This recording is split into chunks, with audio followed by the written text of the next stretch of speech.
News of the times. The Malton Farm murder. A jealous young man, a quiet girl, and a gun in his pocket. True crime from 1903. Welcome to News of the Times. 1903, Malton. A brutal crime in a quiet Yorkshire village and a haunting discovery by the Riverbank. When 16-year-old Annie Marshall vanished after evensong one Sunday evening in 1903, her employers assumed she had been delayed. By morning, she was missing, and the last man to see her alive was allegedly already spinning tales of poachers and lost hats. What police uncovered next was harrowing. Annie's body, hidden in the reeds, with 2 gunshot wounds to the head, and she had been outraged. And her mouth, disturbingly, packed with grass. Suspicion fell on a jealous farmhand with a borrowed pistol and a trail of lies, and soon a murder confession would shake the quiet parish to its core. Join us as we delve into the grim true story of Annie Marshall, the Riverbank murder, a case that gripped Edwardian England with its eerie details, tragic young victim, and chilling revelations. And in today's spooky further particulars story, 2 murderers, 1 unlucky corpse, and a surprise guest appearance by Death himself, possibly wearing a cape. What began as a robbery ends in a spectral terror, swampy doom, and some truly dramatic Victorian weather. Before we begin, it seems the YouTube algorithm now requires regular praise and reassurance. A like tells it that we're tolerable, a share suggests you have taste, and a subscription prevents it sulking in a corner. And if you're feeling really daring, press hype. It allegedly does something, though we're not quite sure what, but it makes the algorithm feel special. So, draw the curtains, hush the hallway, and settle into your coziest chair. Whether you're nursing a tea or something stronger, this is the hour for shadowy truths and candlelit whispers. Tonight's tale winds through marshy fields, flickering lanterns, and the cold logic of justice, with a detour through ghostly superstition for good measure. Take a breath. We're going in. Life in Scampston in 1903. Scampston, a modest rural parish nestled just east of Malton in Yorkshire, sat amid farmland and country house estates. The grand home of Scampston Hall dominated the area, its estate employing many local men and women in service and labour. For a young 16-year-old girl entering domestic service in the big house, the routine was long, rigid and humble. She would rise early to help light fires, dress the household, polish surfaces, carry coal, and assist with meals, duties that left scant time for personal freedom. Lodging was packed into attic rooms or shared staff quarters. Weekends offered little true rest, and Sundays were for church in uniform, not leisure. A male farmhand of about 20 who had served 3 years in the same house would find his routine firmly anchored in both the domestic and agricultural world. Between working in the fields and assisting with estate errands, his position was one of modest trust, but also of limited escape.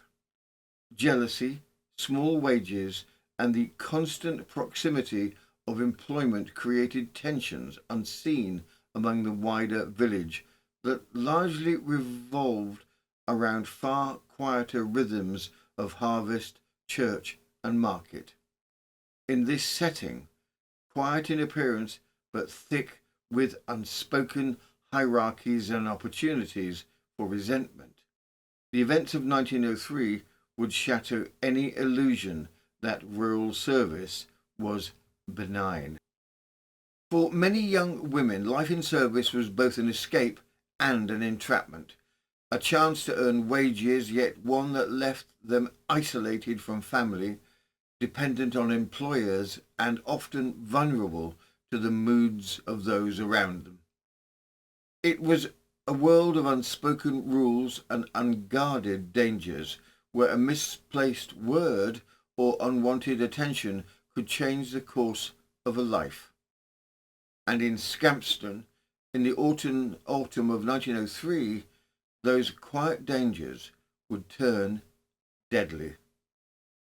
From the Bridlington Free Press, the 25th of September 1903, brutal murder, girl shot near Malton, farm servant arrested, confesses to his guilt.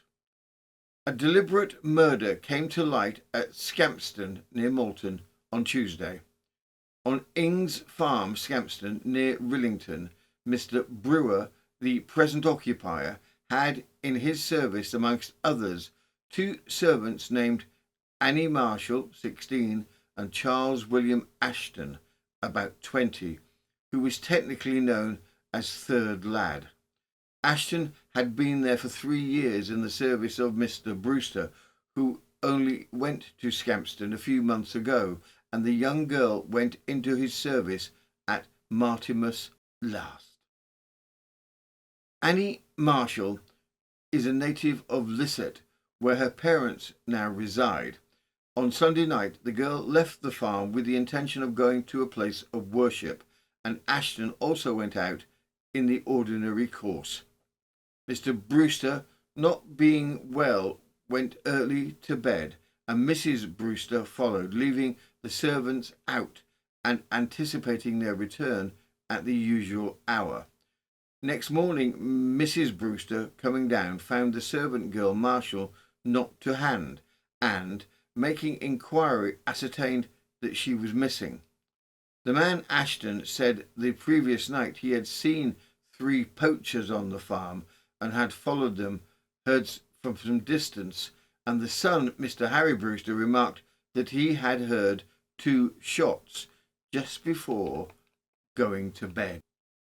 Matters look rather suspicious than police were communicated with, and PC Broughton of Rillington called at the place. Meanwhile, the young fellow Ashton brought the hat of the missing girl to the house and said he had found it apparently buried under some soil of the farm. The constable then took the young fellow with him in search for the girl. On going toward the River Derwent, which flows through the farm, the youth said, "Why, she is there," and PC Broughton immediately saw the body of the missing girl in some reeds and in about 2 feet of water. Subsequent search showed that an attempt had been made to bury the body at about 30 yards away from the river, and when the body was removed home and examined by Dr. Adams from Rillington, it was found that there were 2 bullet holes through the cheek, whilst the girl's mouth was filled with grass. The doctor is of the opinion that the bullet wounds could not have been self-inflicted, and one of them penetrated the brain. It was of the opinion that the poor girl was dead, or nearly so, before being thrown into the river, and the body had been carried some distance before being deposited. There were also definite indications of probable outrage.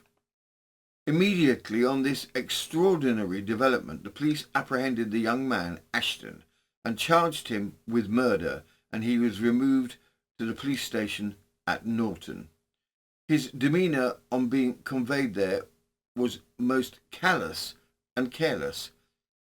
He is said by Mr. Brewster to have been hot-tempered, morose, and known to have been jealous regarding the girl who was spoken of as a quiet and well-conducted and good servant. Ashton is known to have been in possession of a pistol, which he borrowed a fortnight ago, and made certain statements at the time of borrowing. The case has caused the greatest sensation in the district. Being a quiet agricultural one, it is not often pained by such terrible outrages.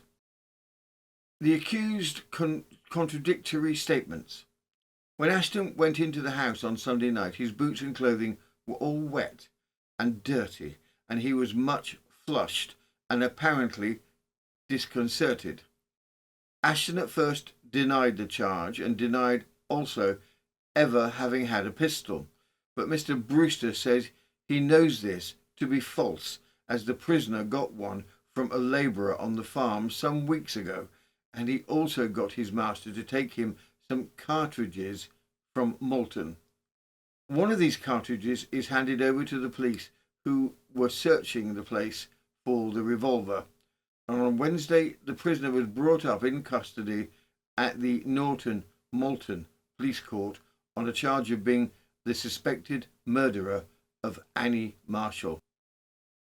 The news of Annie Marshall's murder spread swiftly across the Yorkshire papers, and by Wednesday morning reporters had descended on her quiet home village of Lisset. There was gloom in the air, though the day was fair, and a dozen cottage blinds were drawn in silent sympathy. A kindly local woman remembered Annie as a sharp, delicately built child, one of 7 siblings, who passed her door each morning on the way to school. The Marshalls were known as hard-working, respectable people, and Annie had only recently moved into service at Scampston after working close to home in Barmston and Gransmore. It was at Gransmore that she first encountered the man who would later take her life, Charles Ashton. Locals described him as short, thick-set, and habitually carrying a pistol, a habit that would later turn deadly. On Saturday morning, Mrs. Marshall received a letter from her daughter Annie, and this letter is said to have been one of a particularly bright and cheerful tone. In it, the girl is reported to have stated that she was very well and that she was doing well, and making her usual kindly inquiries concerning sisters. But soon gladness gave way to grave fears, and on Tuesday morning the mother is reported to have received a letter from Mr. Brewster's farm stating that the girl had been missing from the farm since Sunday night, and that she had not been traced. Close to the receipts by her parents of the letter referred to came a telegram, one receipt of which Mrs. Marshall at once proceeded to Burton Agnes Station and booking for Rillington, and arrived at Scampston Grange in the afternoon. Here her worst fears were realised, and it was her experience to identify the lifeless body which had been brought in form from the fields as that of the poor girl. The murdered girl was 16 years of age in January last, and was known to be a quiet, industrious and well-behaved lass, attentive to her duties, and one who took little notice of her fellow servants. Ashton is said to have come to the vicinity of Cottingham and to be in his 21st year. As the village reeled in horror and reporters scoured the fields for details, the machinery of justice creaked into motion. Within days of Annie Marshall's death, the quiet farm where she had lived and worked became the unlikely site of a formal inquest, a sombre proceeding held not in a courtroom but around the familiar hearth of Grange Farm itself. There, under the dim weight of grief and suspicion, Neighbours gathered, constables stood guard, and two families sat on either side of an unimaginable loss. What followed was a harrowing examination of motive, evidence, and remorse, and the first public glimpse into a murder that had already stunned the parish. Inquest on the victim. Further revelations. Ashton admits his guilt. Committed on the capital charge. The neighbourhood of Scampston has not yet quite recovered from the sensation of the shocking murder which leaked out on Tuesday morning, when the dishevelled body of the poor girl Annie Marshall was got out of the River Derwent at Scampston with 2 bullet wounds in the head. Consequently, keen interest, though painful and very gloomy interest, attached to the coroner's inquiry took place at Mr. Brewster's Grange farm at Scampston yesterday, which is Thursday. The inquiry was over 3 hours in duration. The young farmhand Ashton, who is in custody on a charge of causing the death of the girl, was present during the hearing in charge of 2 constables and securely handcuffed. The mother of the deceased was also present and appeared much distressed. Ashton bore himself firmly until near the close, when, on the reading of the statement he had made to the police at Norton, he completely broke down and sobbed bitterly for several minutes.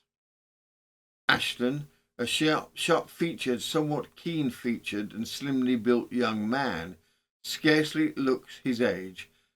He was not represented and asked no questions throughout the hearing. His father was present at the inquest. The evidence. At the inquest, Mrs. Emma Marshall of Lisset, near Driffield, identified the body as that of her daughter Annie. Her employer, George Robert Brewster of Grange Farm, testified that Annie had been in his service since the previous April, before his move to Scampston. His son, Hazelwood Brewster, a youth, told the court that on the night of the murder he had left for church around 6 and returned between 10 and 30. On the road home near the barley fields he heard 2 gunshots in quick succession, followed by what he took to be the cry of a hare. When he reached the house he found Ashton outside and asked if anyone else had heard the shots. Ashton said he had. By morning, Annie Marshall was missing. The waggoner's statement. George Harlan Belt, waggoner from Scampston, stated that he did not know the deceased by name. On Sunday night at about 9 o'clock, he and Sarah Haynes were walking down the road in the direction of Scampston. When they got to the second field from Mr. Brewer's farm, they saw a man and a woman lying on the grass in the roadside. He could not see who they were until, getting past, he turned round and was going to strike a match when the man spoke and said, "Good night, waggoner." Witness replied, "Good night. I know who it is now." He recognised the voice as that of the third lad at the Grange farm. Nothing more was said.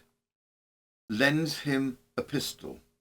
Fred Houston from the High Street in Rillington, a labourer, stated that Ashton asked him for the loan of his revolver 3 weeks last Saturday.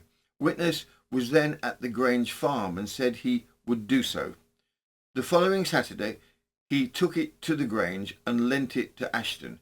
He did not give him any cartridges with it, and Ashton did not tell him what he wanted it for. He said he would give the witness 4 shillings for the revolver, and the witness said he could have it, but Ashton did not hand over the money. The search for the body. Thomas William Braithwaite, farmer, living at the adjoining farm, stated that the first intimation he had of the missing girl was on the Monday morning. He heard nothing more of it until Tuesday morning, when Mr. Brewster went to him and said that Annie's hat had been found by the third lad, and if he was not too busy, would he go over and assist the police and others to search for the girl.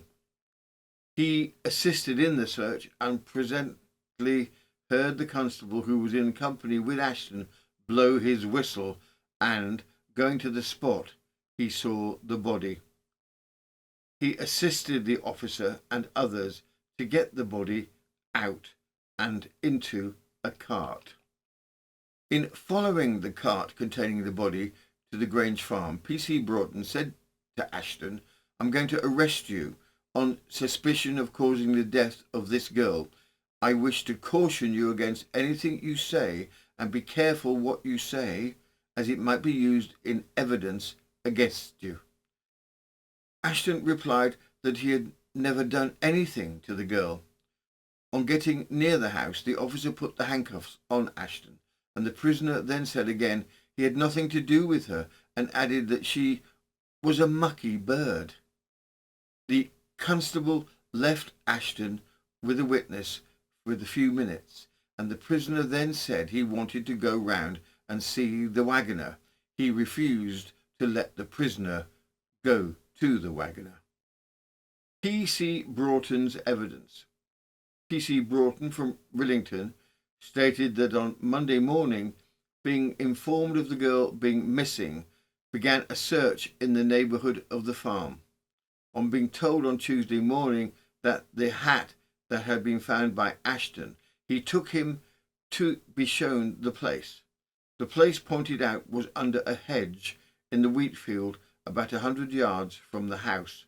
He found the hat wet and dirty, as though it had recently been drawn out of a wet place. He said to the prisoner it was remarkable that the hat should be in that condition, having been found in such a dry place. Ashton agreed that it was remarkable and said, "My opinion is, policeman, she has been killed by someone and carried to the river or Scampston Beck. If to the river, she has been thrown over Black Bridge." He asked the prisoner whatever made him come to such conclusion. He replied, "Well, I thought so all day yesterday." He told prisoner to be careful what he said. Ashton then went back to his work. Shortly afterwards, witness, thinking that Ashton probably knew a little bit more about the matter, went to him again and asked him to show him the place where he said he had been seen some poachers on the Sunday night. He took witness to the place, which was about half a mile along the road from the house. He, the prisoner, then said, "I heard 2 gunshots on Sunday night and something screamed like a hare. I thought it more like a child screaming." He then again suggested that they go down by the river, adding, "That's where she is. We shall never find her here. She's been thrown over the bridge." Witness's suspicions were fully aroused by this time. Taking the prisoner with him, they searched the river, and the prisoner wanted witness to go in one direction and he would go in another. Witness would not agree to that, but kept to the prisoner. After going about a quarter of a mile along the bank, Ashton said, "Look, here she is. That's her." At the same time, he pointed up the riverside. Witness replied, "No, it looks to me like a piece of wood," and when they got to it, it proved to be a piece of wood. Prisoner then said, "She can't be very far away from here. She'll be between here and the bridge." And about 50 yards further up the river, the prisoner said, "Here she is. Here's Annie." Then he commenced to cry. The body was about a yard from the bank, with the weeds almost covering it. The prisoner pointed to the body, and the witness said, "No, I don't think that's her. It looks like a carpet bag." Prisoner replied, "Yes, it is her. Can't you see her leg?" Witness got a branch of a tree and, twisting it amongst the clothing, pulled the body to the side, Ashton assisting him getting it out. On coming from the river to the farm after the cart containing the body, he told Ashton he would arrest him. The body had 2 bullet wounds through the right side of the cheek, and in the mouth was a handful of grass which had been clenched fast in the mouth in the death struggle.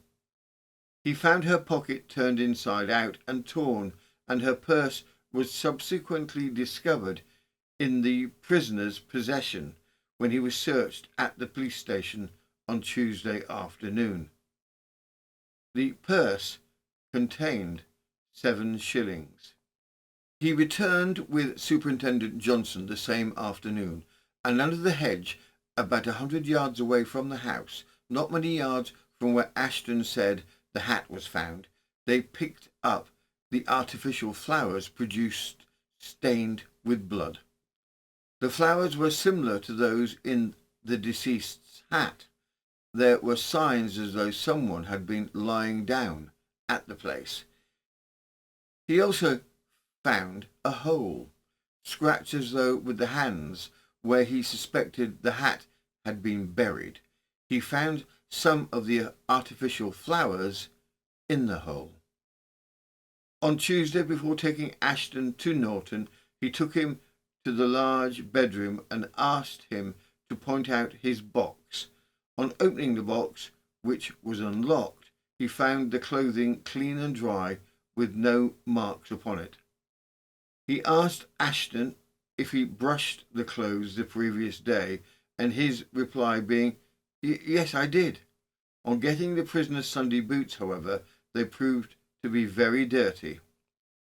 On the way to Norton, he admitted the boots were those worn by him on Sunday night, and said, "It is quite correct. I was at the Black Bridge on Sunday night." He continued, "I was setting a strange girl over Black Bridge. I didn't know her. I'd never seen her or spoken to her before, but I stopped some time with her, talking to her." On Wednesday, he again visited the farm with Superintendent Johnson and searched another box in the same bedroom as before. There they found the prisoner's clothing. The clothing he had pointed out the previous day was not his, nor was that box his.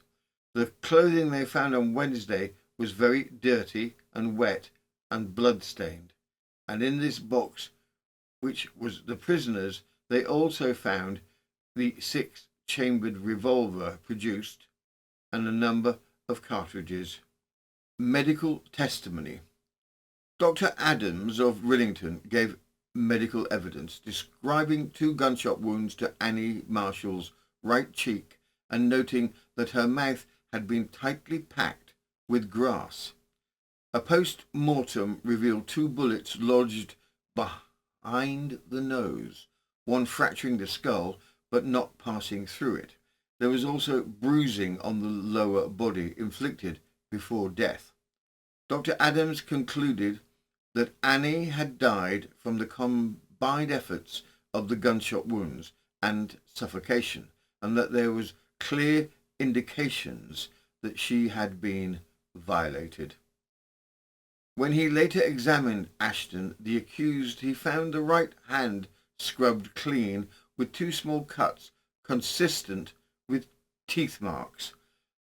From the scorching on Annie's face, the doctor determined that the shots were fired at close range. Ashton's confession of his guilt. Sergeant Wade from Norton stated that on Tuesday, whilst the prisoner was in custody, he went to the cell and found the prisoner very restless. He was shivering and sobbing on the bed. He said to the prisoner, "Are you warm enough, Charlie?" He replied, "Yes, come and sit down. I want to tell you all." He pointed, indicating a seat beside him. Witness then called Superintendent Johnson, who came to the cell, and prisoner was then cautioned as to what he said. He The prisoner then made the following statement, which was taken down by the witness in his presence. First thing, I was coming on a road. I did shoot the girl twice. I didn't know what I shot her for. I took the policeman to the wrong box up my stairs.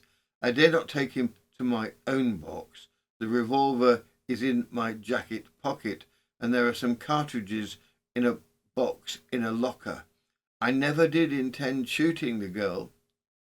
The prisoner added, she looks a queer sight, doesn't she?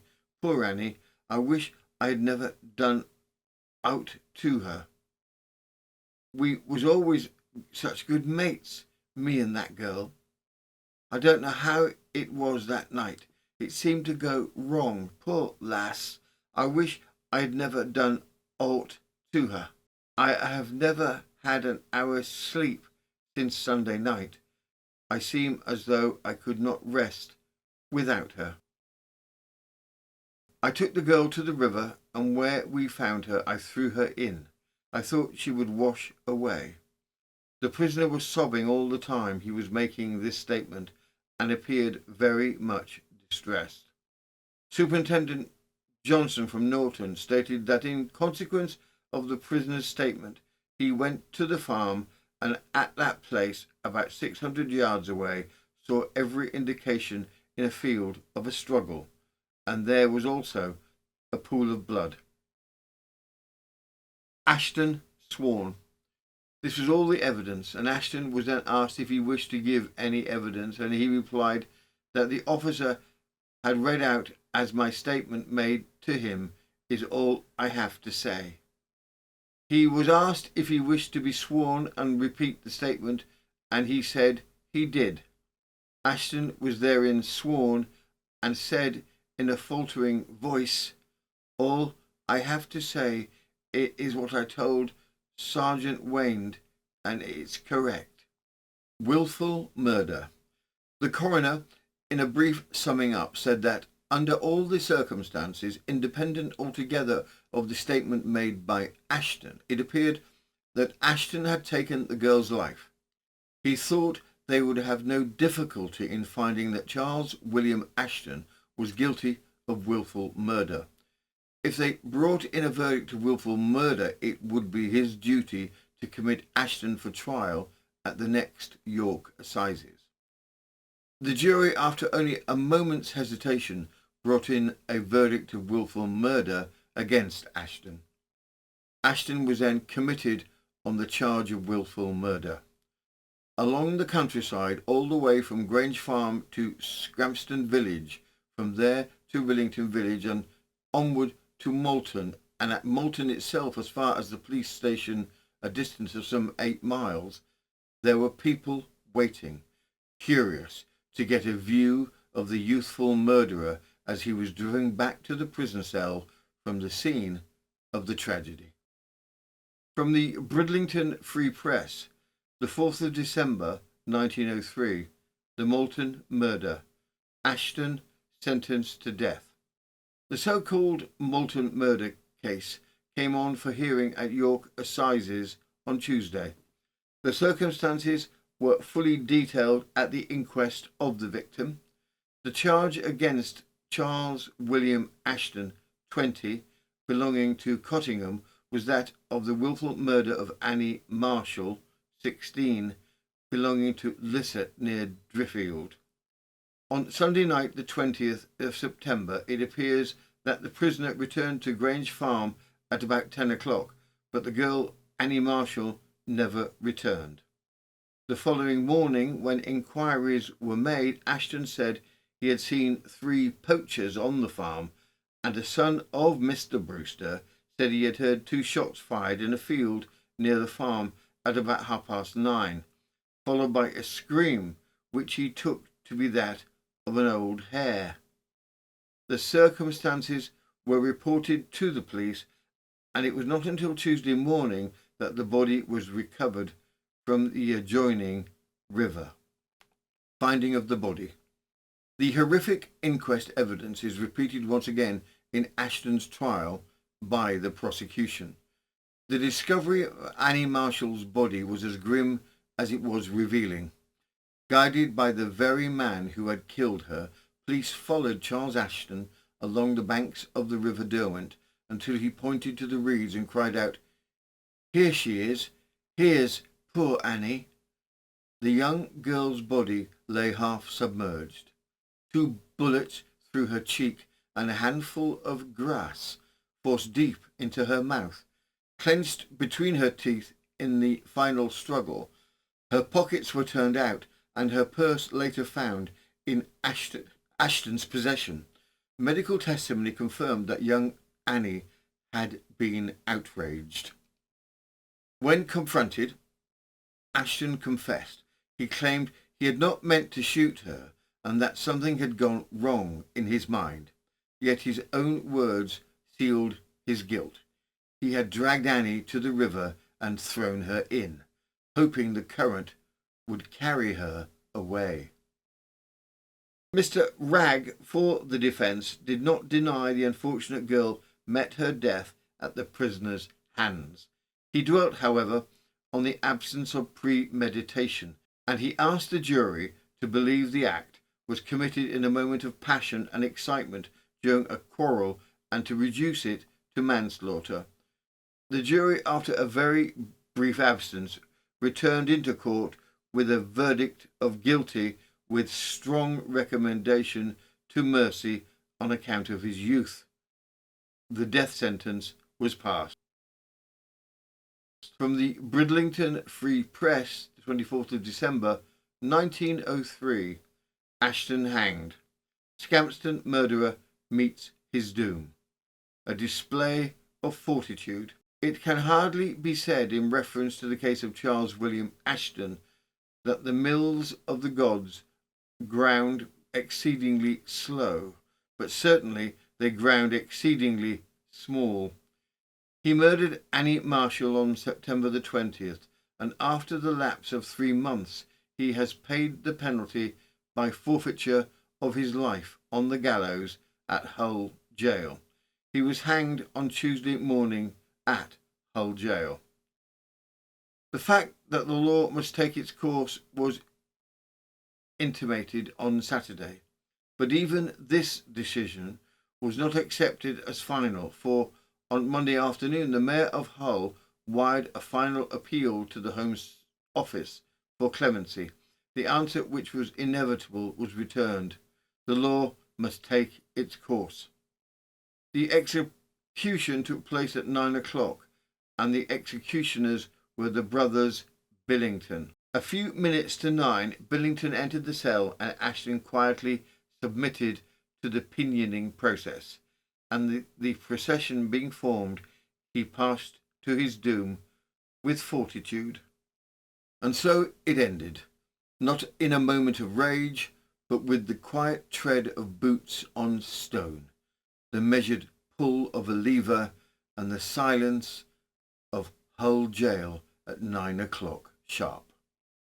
No final appeal could turn the clock back or bring Annie Marshall home. She remained, as so many working girls did, far from family, with her name now etched in sorrow, a short life ended by violence and buried beneath a headline: a quiet village, a borrowed gun, a girl in the reeds, and the sound of boots on stone walking toward the gallows. This was the end of the Scampston murder. Further particulars. And now, from the bleak field of Scampston to the foggier realms of supernatural justice, we turn to this episode's further particulars segment. This story comes courtesy of the Illustrated Police News, which, as ever, proves that no ghost story is too improbable if you're holding a quill and an overactive imagination. The scene of the article takes place in Warwickshire, where a terrible murder has taken place. 2 opportunistic murderers, a lone bridge, and a skeleton with a surprisingly good sense of timing. One moment they're rifling through a corpse's pockets, and the next they're fleeing a spooky figure in a cape who may or may not have been moonlighting from a local panto. Add one hidden eyewitness in a wagon, obviously, a moon that forgets how to moon, and a chase that ends with both villains drowning in melodrama and in a swamp. It's crime. It's karma. It's Halloween with extra fog. Now lace up your boots, light your lantern, and prepare for some justice, Victorian style. From the Illustrated Police News, the 5th of February, 1876. The two murderers represented in our illustration were aware that their victim would pass through the village in question. They therefore concealed themselves till he arrived, whereupon they rushed out from their hiding place and slew their victim, after which they proceeded to rifle his pockets. It is said, and is moreover implicitly believed by the natives of the place and surrounding districts, that while thus engaged, a grim spectre in the shape of death or a skeleton appeared to the guilty men, who were panic-stricken at the awful figure presented to their wonder-struck eyes. Their hearts seemed to sink within them. The figure stood on an old rustic wooden bridge, and seemed by its presence to warn them that the time of retribution was near at hand. The murderers were so overcome that they fled from the spot. Their movements, however, had not escaped the notice of a lad who, concealed in a wagon, had seen and been a silent witness of the crime. The boy immediately raised an alarm, and the whole village was aroused. The village gave chase. The night crept over the scene. The moon, which had been clear and cloudless, became suddenly obscured. The murderers grew desperate and ran they knew not whither. In the extremity of their fear, they rushed madly on, and at length found themselves chin deep in water and entangled amongst the weeds and brushwood. In vain did they endeavour to release themselves. The villagers who had given up the search discovered the dead bodies of the assassins next morning floating on the surface of the stream. That concludes this episode of News of the Times, where quiet villagers harbour dark secrets and justice walks a winding road by lantern light. A brief public service announcement. The YouTube algorithm is an attention-starved creature. It thrives on likes, grows bolder with shares, and becomes oddly affectionate after a subscription. There's even a hype button now, possibly just to see who's still paying attention. So please, for the sake of the algorithm's delicate ego, click everything in sight. And if you'd like to wander deeper into the archives, there are now 750 episodes waiting for you in our heaving vaults of Georgian, Victorian, Edwardian mischief and murder.